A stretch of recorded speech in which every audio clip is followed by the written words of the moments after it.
America खुद 9/11 कभी नहीं भूला है और 9/11 के बाद फिर उसके बाद आप ही की तरफ से एबटाबाद में जो कार्रवाई की गई वो पूरी दुनिया ने देखा कि किस तरीके से आतंकवाद को लेकर अमेरिका ने अपना रुख अपनाया ओसामा बिन लादेन को लेकर। लेकिन उसके बावजूद जब प्रधानमंत्री बात करते हैं डबल स्टैंडर्ड की आतंकवाद को लेकर, तो जाहिर बात है कि वो एक नसीहत पश्चिमी देशों के लिए भी नजर आती है और ऐसे बहुत सारे डबल स्टैंडर्ड हमने देखे भी हैं गाहे बगाहे कई मौकों पर एज पर द सूटेबिलिटी। लेकिन अमेरिका इजराइल और भारत के इन संबंधों को फिलहाल कैसे देख रहा है और जो संदेश वहां से निकल कर आया उसको कैसे अमेरिका रीड कर रहा है?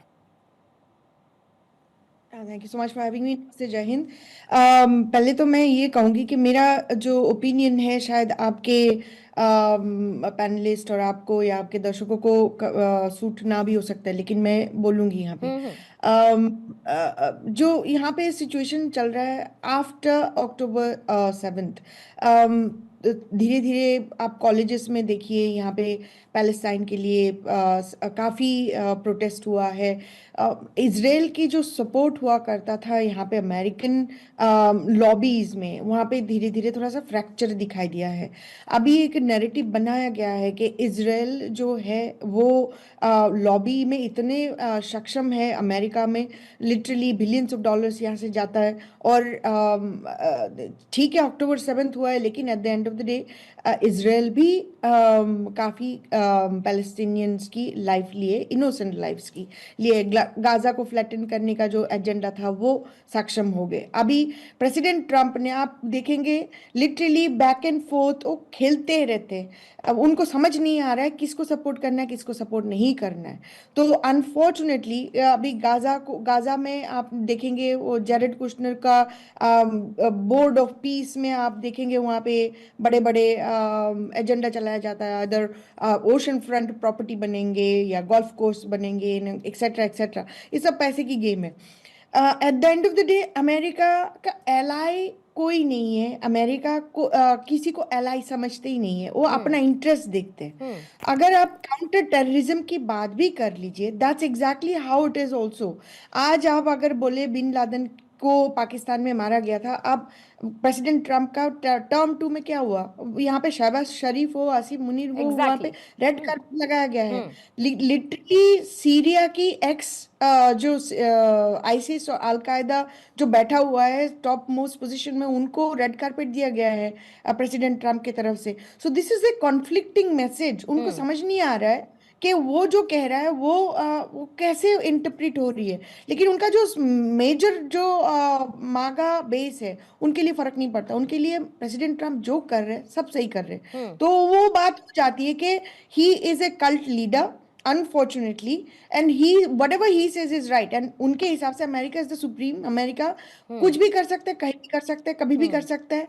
और हम इतना पावरफुल है, किसी कंट्री का कोई क्षमता ही नहीं है हमारे कंट्री को टक्कर लगाए। ये जो मेंटालिटी है अमेरिका को, वो उस दिशा में धकेल दिया है। आज आप ईरान को बम मार रहे हो, आज वेनेजुएला की लीडर को आप किडनैप करके लेके आ गए हो, आज कल आपने इंडिया को धमकी दे रहे हो रशिया के ऑयल ना खरीदे।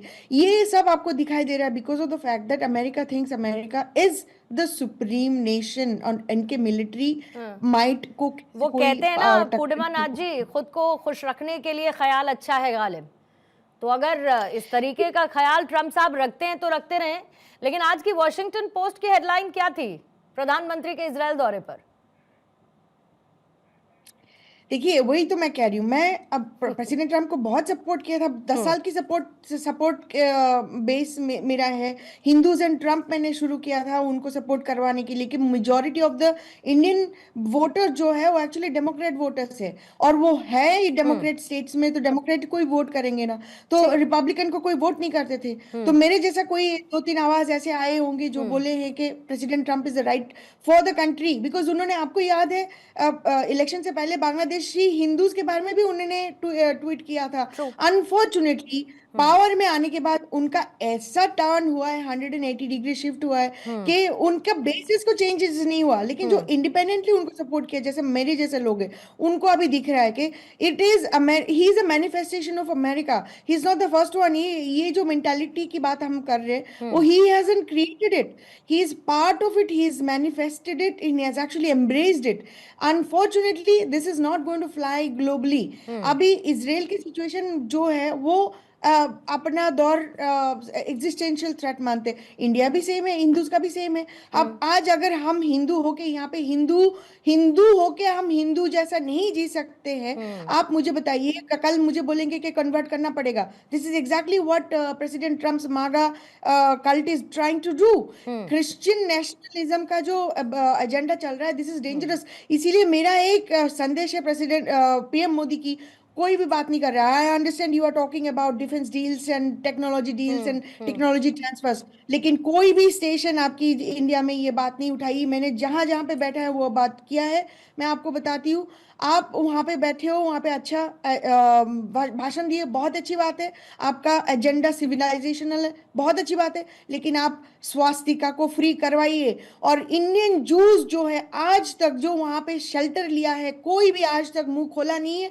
हमारे हिंदू स्वास्तिका को जब डेकेड से उसको डिमोनाइज करा गया है, उसको टारगेट करा गया है, हिटलर की सिंबल के हिसाब से उसको नोमेनक्लेचर को टैग करके हमारा फेथ को टारगेट किया गया है। एक इंडियन जू हमारे निगाह में नहीं है जो प्रोएक्टिवली हमारे स्वास्तिका को सेव किया है, प्रोटेक्ट किया। आज इजराइल अगर नहीं करेंगे, और वेस्टर्न मीडिया को आप कभी उनको ट्रस्ट ही नहीं कर सकते हो। आप वाशिंगटन पोस्ट छोड़ दो, because they are always anti India, anti Hindus, and वो सपोर्ट नहीं करेंगे। आज मोदी के पास प्लेटफॉर्म है, उनके पास भाषण है, उनके पास माइक है।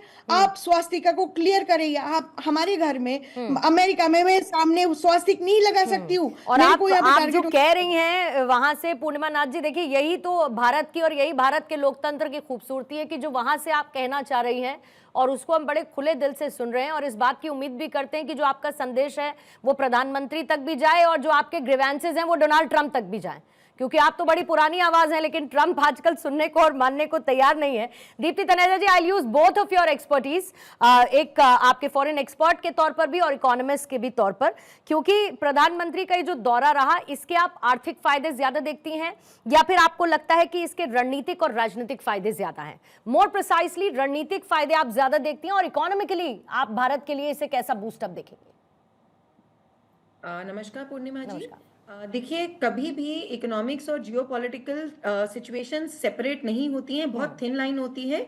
लेकिन क्योंकि आपने एक बड़ा स्पष्ट सवाल पूछा है, तो मैं दोनों में से इसको ज्यादा जियोपॉलिटिकली और स्ट्रैटेजिकली इसको ज्यादा इंपॉर्टेंट देखती हूँ बनिस्बत इसके कि इकोनॉमिकली।